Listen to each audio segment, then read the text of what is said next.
Ai, Senhor. Quem diria, né, irmãos, que nós íamos ficar mascarados como Zorro. Ai. Olha, quero dizer para os irmãos que há muito tempo eu não sei o que é usar calça. E há muito tempo também eu não sei o que é usar perfume.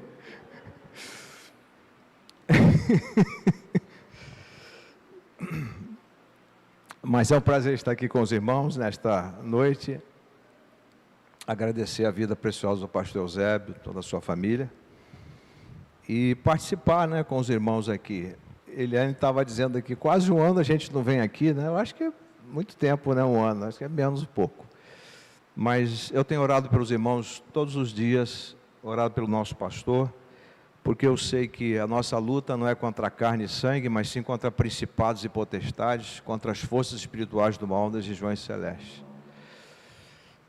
Eu estou com meus 64 anos, irmãos, mas eu estou achando esse tempo tão esquisito, não sei se os irmãos compartilham comigo, né? Tão esquisito, tão estranho, tão estranho. E eu estava olhando hoje para meus netinhos, né? Eu e Dona Eliane vamos cuidar 3 dias da semana dos dois, aliás, da menina, né? Da Luísa. Eu fico olhando para o rostinho deles e fico pensando, o que vai ser dessas crianças? Nós já estamos indo, né? Mas se a gente orar a Deus, a gente vai descansados, né? Nós vamos descansados, porque Deus cuida como cuidou da gente, né? Mas não é fácil. Às vezes a natureza humana, a emoção, bate na gente e a gente fica pensando essas coisas, né? Refletindo. E eu costumo dizer que quem pensa sofre mais. Quem pensa sofre mais. Bom, o pastor falou que hoje é o encerramento da campanha de missões nacionais. Eu creio que não é uma pandemia que vai barrar a impetuosidade do povo de Deus. E nós já passamos por tantas guerras, né? E essa é uma guerra.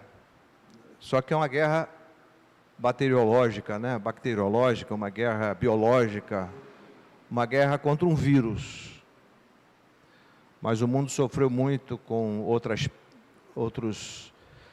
doenças do passado, né? A gripe espanhola, a peste bubônica, e mataram milhões de pessoas ao redor do mundo. Mas a nós crentes cabe orar e colocar diante de Deus esse momento que nós estamos passando, fazer a nossa parte.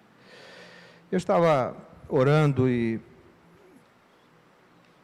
pensando o que eu vou levar naquele domingo à noite, um convite honroso do nosso pastor, que eu vou levar para os irmãos como mensagem da parte de Deus, da sua palavra.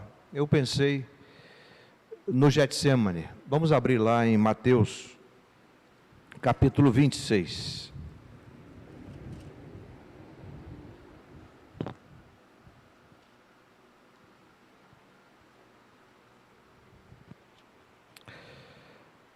Talvez pareça estranho para os irmãos o pastor, no encerramento de campanha, falar sobre um assunto como esse, Getsemane, ser como Cristo, obedecendo a Deus Pai. Na verdade, toda a palavra de Deus tem coerência, todos os assuntos estão interligados, conectados. E se nós queremos ser como Cristo, obedecendo ao Pai, sem dúvida vamos fazer missões. Mas nós precisamos olhar para a vida de Cristo, e quando nós sofremos, quando nós passamos por hecatombes na vida, por tempestades, quem diz que o servo é maior do que seu Senhor? Então esse texto vai nos ajudar na base dessa campanha, na base desse esforço de todos nós. Mateus 26, os irmãos podem ficar um pouquinho em pé para descansarem ou não? Por favor.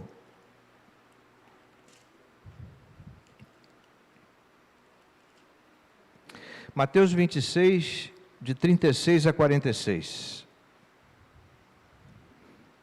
A minha versão é a Revista Atualizada do Brasil, e diz o texto, Mateus 26, 36 a 46. Em seguida foi Jesus com eles a um lugar chamado Getsêmani, e disse a seus discípulos: assentai-vos aqui, enquanto eu vou ali orar. E levando consigo a Pedro e aos 2 filhos de Zebedeu, Tiago e João, começou a entristecer-se e a angustiar-se. Então lhes disse: a minha alma está profundamente triste até à morte. Ficai aqui e vigiai comigo. Adiantando-se um pouco, prostrou-se sobre o seu rosto, orando e dizendo: meu Pai, se possível, passe de mim este cálice, todavia não seja como eu quero, e sim como tu queres. E voltando-se para os discípulos, achou-os dormindo, e disse a Pedro: então, nem uma hora pudestes vós vigiar comigo? Vigiai e orai, para que não entreis em tentação. O espírito da verdade está pronto, mas a carne é fraca. Tornando a retirar-se, orou de novo, dizendo: meu Pai, se não é possível passar de mim este cálice, sem que eu beba, faça-se a tua vontade. E voltando, achou-os outra vez dormindo, porque os seus olhos estavam pesados. Deixando-os novamente, foi orar pela terceira vez, repetindo as mesmas palavras.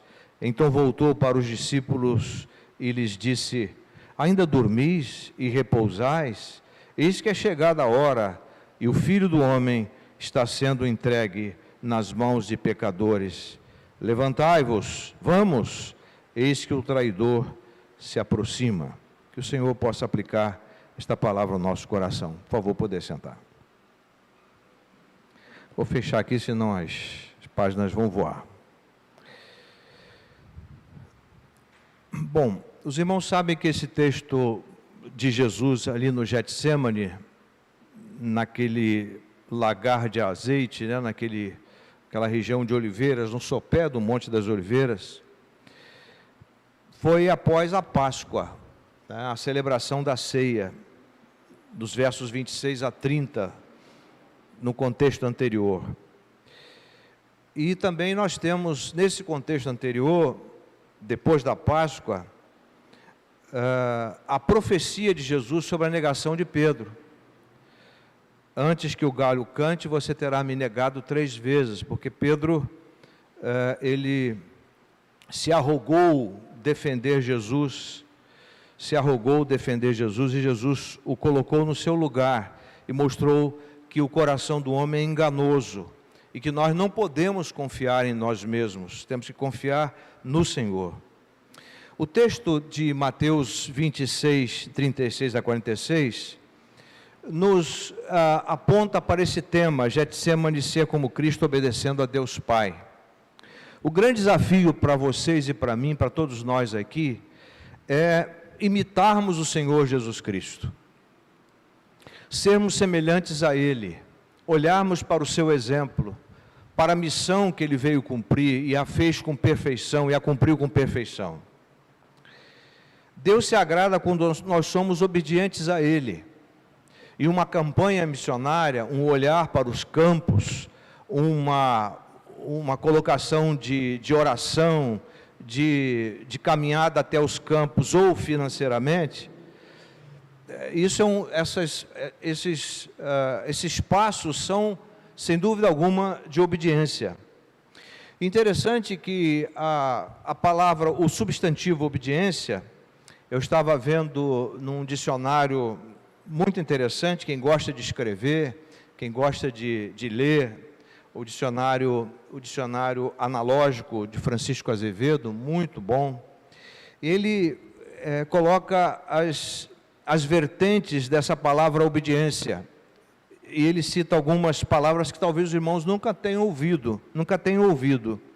Por exemplo, Obediência significa cumprimento, acatamento, acato, respeito, subserviência, apoio, submissão, consentimento, obtemperação, aquiescência, condescendência, complacência, disciplina, sujeição, fidelidade, lealdade, constância, preito, deferência, vassalagem, dedicação, adesão, tributo, subordinação, jugo, preito de obediência, torre, mensagem.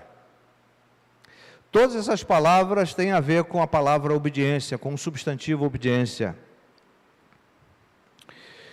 E Jesus, sem dúvida alguma, é o substantivo do Pai para nos dar a capacidade de seguir na missão. Nós fomos substanciados por Ele, estamos nele, vivemos para Ele. E observe, os irmãos, quantas implicações dessa palavra obediência. E o que nós temos visto menos em nossas igrejas é a questão da obediência. Porque a obediência, ela é intramuros, está aqui entre nós, e é extramuros, está lá fora também. É mais fácil a gente ser obediente aqui do que ser obediente lá. É mais fácil sermos obedientes aqui do que sermos obedientes lá. É mais fácil lidarmos com o cristianismo aqui, no intramuros, do que no extramuros. E é impressionante o alcance da obediência. Jesus foi obediente até a morte, diz Paulo, e morte de cruz. A morte destinada a um bandido, a um fora da lei. E Jesus foi para a cruz tomando o seu e meu lugar. Agora, a proporção da obediência de Jesus ao Pai deve ser imitada por nós. É impressionante a capacidade de Jesus como filho em obedecer ao Pai.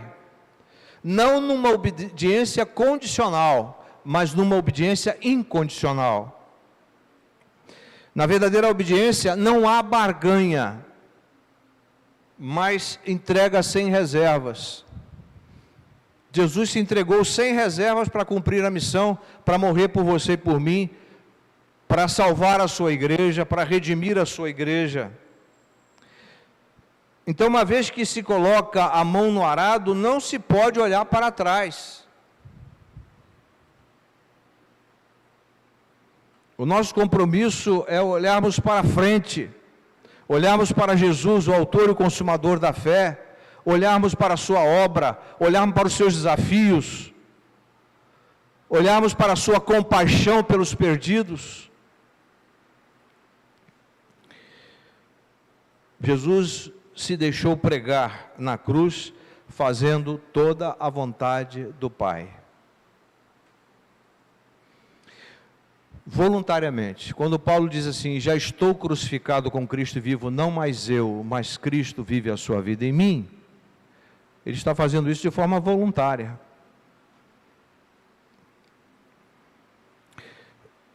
O Senhor nos chamou para seguirmos a seu Filho Jesus. E uma vez que fomos regenerados pelo Espírito Santo, fomos salvos pela graça de Deus, e somos verdadeiramente nascidos de novo, verdadeiramente salvos, não vamos mais voltar para trás. Apostata da fé se afasta do caminho e nunca mais volta, aquele ou aquela que ainda não teve uma experiência de conversão genuína. Quando a gente vê lá a narrativa de Isaías 53, diz que Jesus levou sobre si as nossas enfermidades e as carregou com as nossas dores. Ele voluntariamente levou sobre si, motivado pela vontade do Pai, em obedecer ao Pai, e para a glória do Pai, em obediência ao Pai, e por nos amar, ele foi para a cruz. Ele se deixou pregar na cruz, fazendo toda a vontade do Pai, que fê-lo enfermar. Está lá em Isaías 53, verso 10. Então essa narrativa de Isaías 53, ela é muito significativa, ela é intensa, é desafiadora em nossa caminhada cristã. Missões é um evento importante nesta caminhada, porque é missões em nossa Jerusalém, em nossa Judéia, Samária, até os confins da terra. Missões começam em nossa casa, em nossa empresa. Missões começam a nossa vizinhança, missões começam onde nós estamos inseridos. Agora, nós sabemos que a mensagem missionária é a mensagem de uma morte vicária, substituta, a redenção que Jesus Cristo operou na cruz por você e por mim.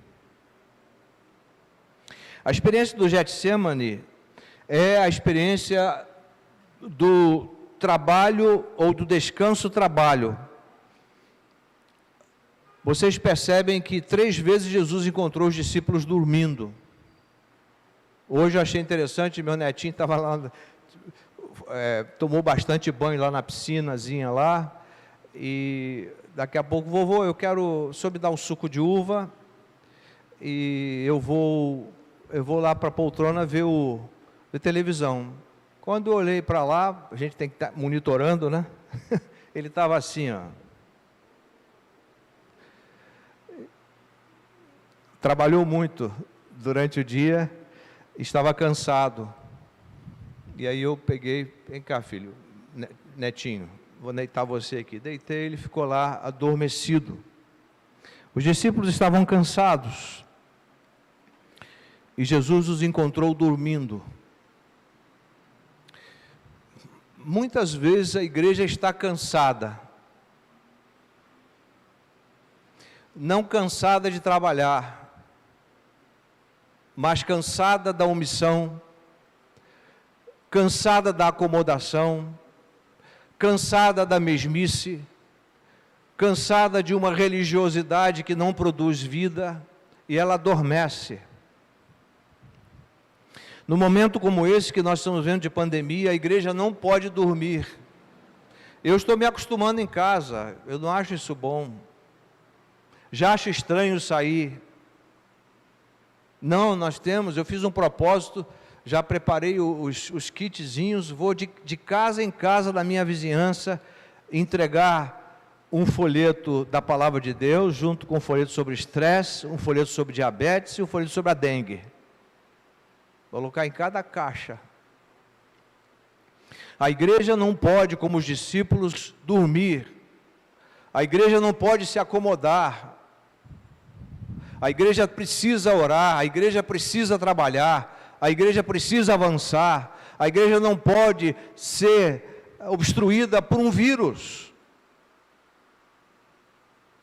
A igreja não pode ser obstruída pelo mundo. Nós temos 3 inimigos: o mundo, a carne e o diabo. E aqui Jesus fala sobre a carne. Então, do compartilhamento da tristeza de Jesus com os discípulos mais próximos, mais íntimos. Jesus estava triste com eles porque eles não estavam vigiando com ele, Jesus. E quantas vezes nós estamos deixando Jesus ir e nós ficamos dormindo? Nós estamos como os discípulos muitas vezes. Foi no jardim do Getsemane, no lugar de Sêmen, um lagar de azeite onde prensava as azeitonas, que Jesus teve a luta entre fazer a sua vontade e a vontade do Pai. E é nesse lagar de azeite, os irmãos sabem que o azeite é fruto de azeitonas prensadas, moídas. É nesse ambiente que foi narrado aqui, que foi lido aqui, o ambiente do Getsemane, que nós passamos em momentos da nossa vida, que nós não oramos, nós dormimos, como os discípulos. E esta, meus irmãos, é a nossa luta entre fazer a nossa vontade e a vontade do Pai. Jesus aqui, como 100% homem, ele era 100% Deus, 100% homem, na sua natureza humana, ele sente um enorme sofrimento. Ele está na antessala do Calvário, está como que vislumbrando o que vai acontecer com ele. Então essa é a nossa luta. Foi a luta no jardim a leste de Jerusalém, além do vale de Cedron. E o Getsemane era um retiro preferido, frequentado por Jesus e seus discípulos. E foi nesse lugar que Jesus se agonizou. E depois ele ia ser traído por Judas. Depois negado por Pedro. Agora, é muito interessante aqui o contraste entre o jardim do Éden, onde o primeiro Adão desobedeceu a Deus, e o jardim do Getsemane, onde o segundo Adão obedeceu a Deus.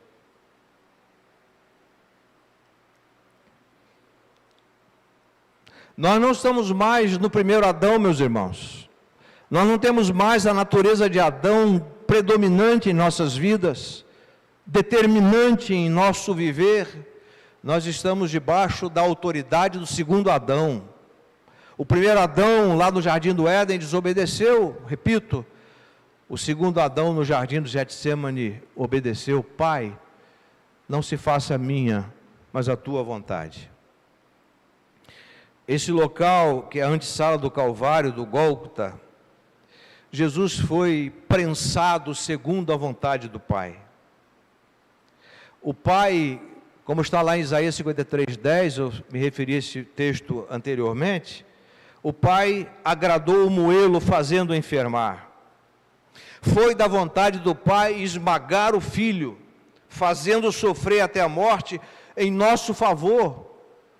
Por isso, esse texto tem sido citado no piloto automático, porque Deus amou o mundo de tal maneira que deu o seu Filho unigênito, para que todo aquele que nele crê não pereça, mas tenha a vida eterna. Meus irmãos, esse texto é revestido de uma verdade absoluta, e o seu alcance é uma profundidade absoluta também,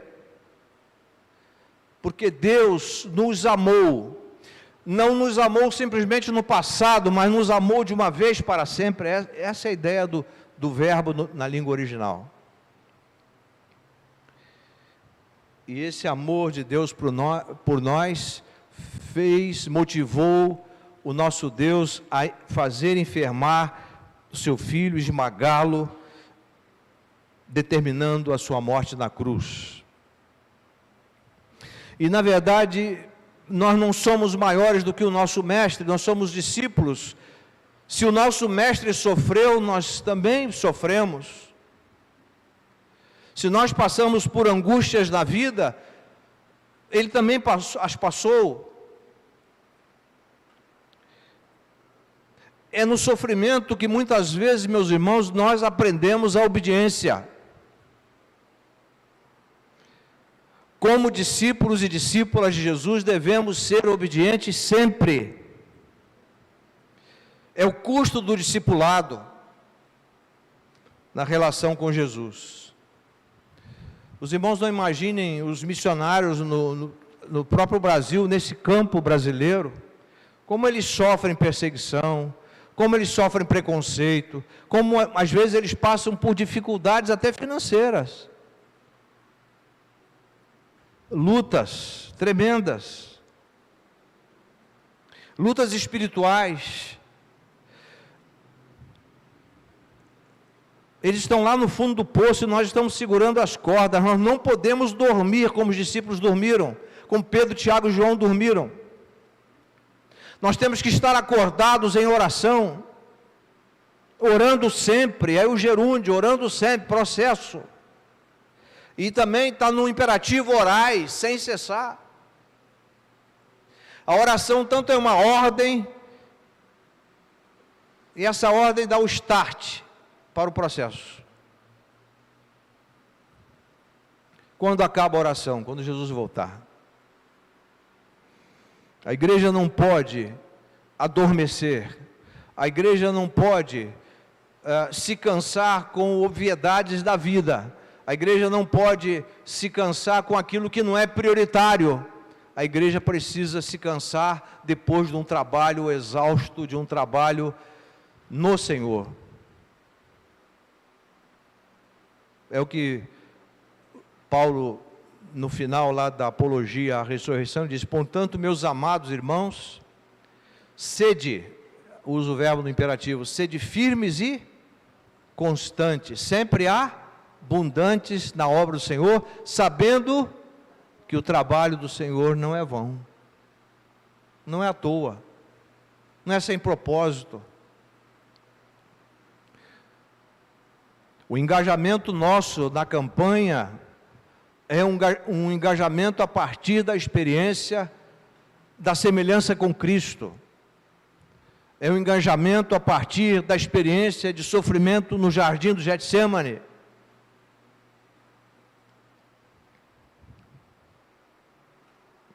A obra suficiente de Cristo basta como motivação para a nossa obediência. Estamos caminhando para o fim. A nossa diaconia não é uma diaconia utópica, não é um serviço utópico, é uma diaconia eficiente, eficaz, é uma diaconia presente, é uma diaconia proativa, assertiva, porque quando se fala de diaconia, fala-se de serviço. Precisamos passar pela experiência no jardim onde Jesus sofreu, sem lamento, sem murmuração, sem praguejamento, mas com louvor, com gratidão. Que o Senhor nos livre de ficarmos sonolentos, absortos em nós mesmos, vivendo de forma egoísta, e aprendamos a obediência com Cristo Jesus, nosso Senhor, que assim mesmo se ofereceu por nós na cruz.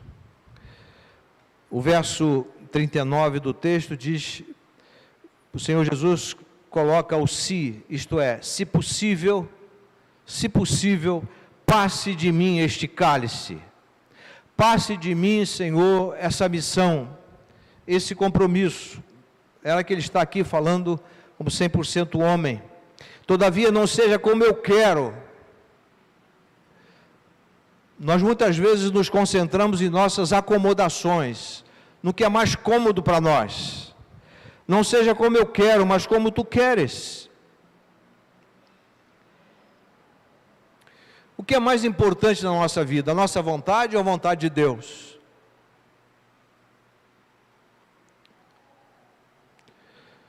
Este cálice era todo o sofrimento envolvido no fato de o perfeito Filho de Deus assumir sobre si o pecado da humanidade, inclusive a necessária, embora temporária, separação de Deus Pai. Os irmãos lembram que lá na cruz, o Senhor Jesus grita: Deus meu, por que me desamparaste? Deus meu, por que me desamparaste? Os irmãos sabem por que Jesus falou isso? Porque naquele momento ele se fez pecado por você e por mim, e o Pai virou as costas para ele. O Pai virou as costas para ele para virar a sua frente para nós. O Pai rejeitou o Filho para nos aceitar naquele momento. O Filho se fez carne, habitou entre nós, o Filho foi para a cruz, morreu por nós para nos libertar. Isso é profundo demais, irmãos. O Senhor não quer que vivamos um cristianismo água com açúcar, acomodado, mas quer que vivamos um cristianismo autêntico, um cristianismo de comprometimento. Não se faça a minha, Senhor, mas a tua vontade. Nós precisamos aprender a ser como Cristo. Eu estava vendo hoje estava olhando lá aquele pastor Ed Renekiewicz, da Igreja Batista Água Branca, né? Alguém fez uma crítica lá sobre ele. Às vezes a gente tem essa tendência de criticar, né? Eu aprendi que eu não tenho que ser crítico, eu tenho que ser crístico. Eu não tenho que ficar criticando, eu tenho que ser semelhante a Cristo. Porque o que significa ser crítico e o que significa ser crístico são coisas diametralmente opostas. Porque, via de regra, nós somos críticos negativos. Então, nós precisamos ser crísticos, ou seja, ser semelhantes a Cristo. Obedecer como Ele obedeceu. Seguir os seus passos. E o verso 41 mostra muito bem a nossa luta diária. Jesus sabiamente afirmou: o espírito está pronto, disposto. A distinção é entre a fraqueza física do homem, ou seja, a carne, embora temporária, e os desejos nobres da sua vontade, que é o espírito disposto. Os irmãos sabem que as obras da carne são contrárias ao fruto do espírito.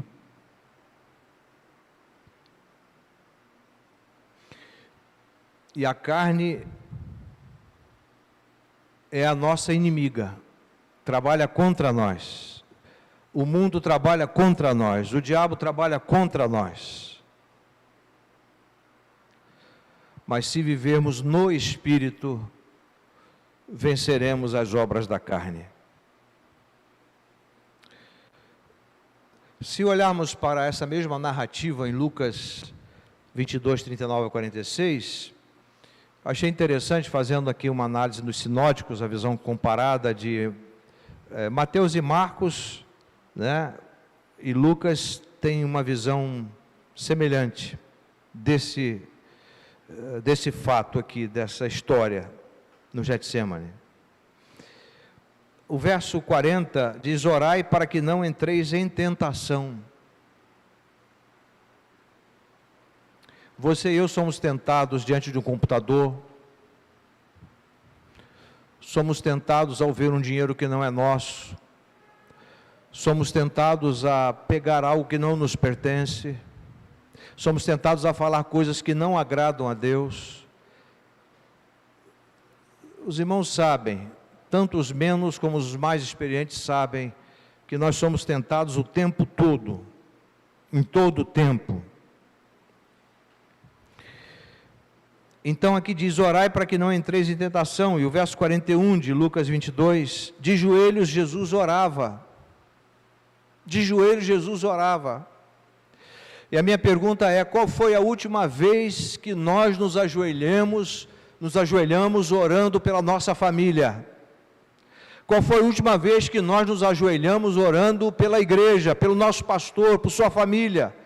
Quantas vezes nós oramos pelos irmãos que lideram essa igreja? Quantas vezes nós oramos pelo bairro em que está a igreja? Quantas vezes nós oramos pelo Brasil? Quantas vezes oramos pelas pessoas que estão perdendo seus entes queridos? Quantas vezes oramos pelas pessoas perdidas próximas de nós?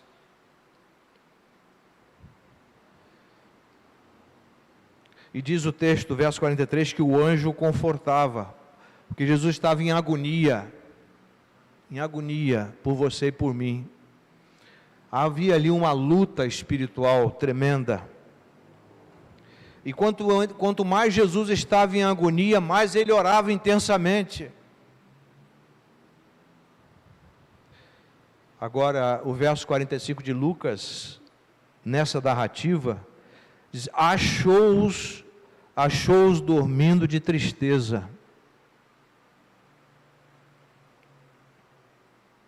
E o verso 46 diz: levantai-vos e orai, para que não entreis em tentação. Eu quero concluir.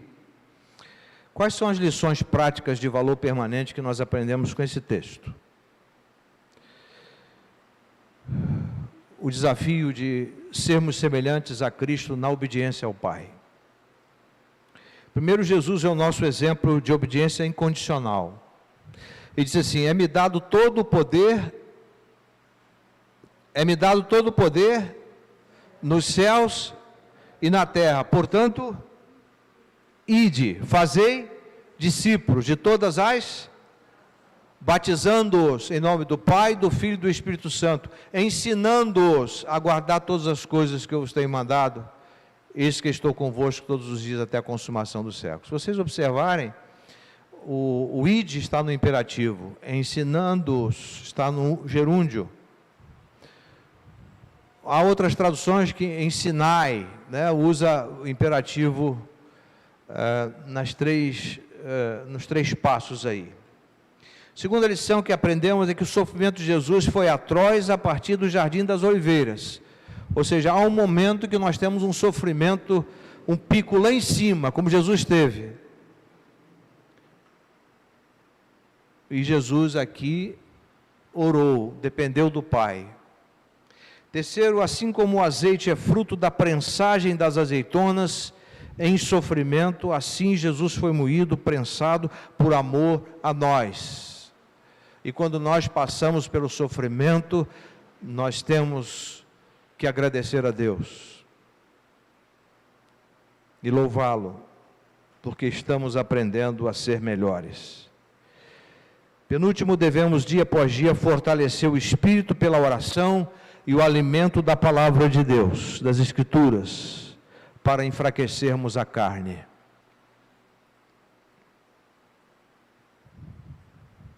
E por último, a vontade de Deus deve ser sempre central em nossas vidas, como foi na vida de Jesus de Nazaré.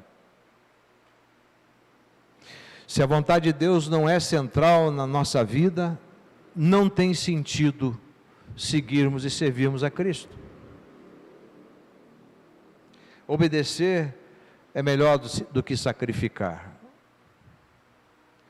Você pode dar uma grande oferta para missões, mas se você está andando na obediência, na desobediência,